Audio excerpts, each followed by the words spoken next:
You leave the confines of the Liberia National Police Headquarters and come on the road for RPC.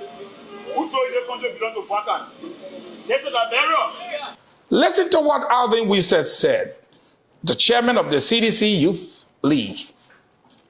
He said to the police, you left the confines of your headquarters and came on the road.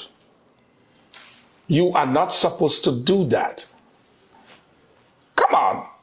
The police have their job to do. They are with law enforcement. Let me beg to differ with Alvin Wiesett on the national debate.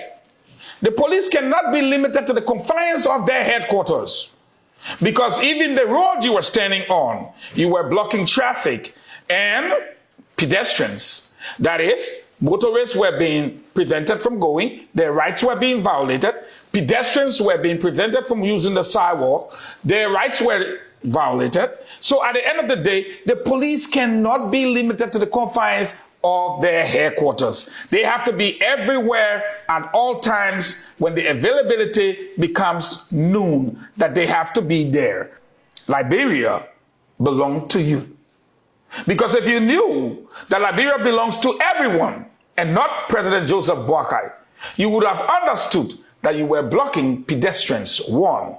That two, you were impeding the right of way of motorists. Both acts under the Constitution that allows for free movement throughout the length and breadth of the territory of this country, or the Beltway if you like. You were obstructing everything in your path. And then you argue, this is Liberia, and this place does not belong to Boakai. So clearly, you and I must disagree on this one. Do you have any comments? If you do, let me know. No comment, gentlemen. No comment today. No comment. The national debate is coming. You can join us every Monday through Thursday from 4 p.m. to 6 p.m.